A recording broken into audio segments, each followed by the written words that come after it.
Our next contestant is Rachel DuMez from the Department of Genetics and Molecular Biology with advisor Rob Doan. And the topic for her presentation is kombucha, the elixir of health. Good afternoon. There always seems to be a newly popular health food that dominates retail space and is advertised as a cure-all for modern diseases. Currently, that includes the slightly sweet fermented probiotic tea kombucha, which has its roots in traditional Chinese medicine. There are many purported health benefits that surround this fermented tea, including weight loss, improved digestive health, and increased longevity.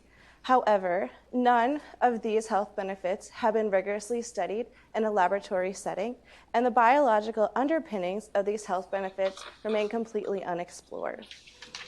It is difficult to deconvolute how a single microbe, or small community of microbes in this case, impacts human health and well-being because we eat a complex diet. We already have trillions of microbes that colonize our gastrointestinal tract, and there's simply experiments that can't be done in humans.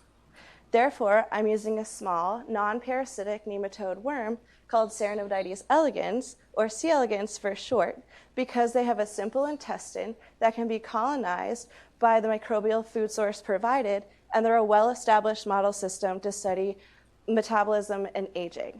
This is because many of the molecular systems that are used to maintain energy balance are similar in worms and in humans. When I feed C. elegans a kombucha-exclusive diet, I observe that these animals have an established gut microbiome, they're long-lived, and they have reduced fat storage. These are really exciting results because they nod back to the health benefits that have been associated with human consumption of kombucha.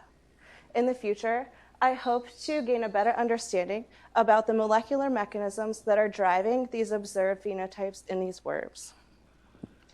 It's becoming increasingly evident just how important it is to have a healthy set of microbes colonizing our gastrointestinal tract.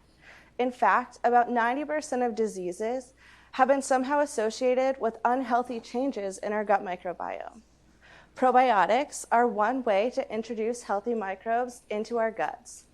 Therefore, it's imperative that we gain a better understanding about how probiotics, including kombucha, might affect our health and well-being using model systems like C. elegans, so that we can decide whether they should be incorporated into comprehensive healthcare plans. Thank you so much.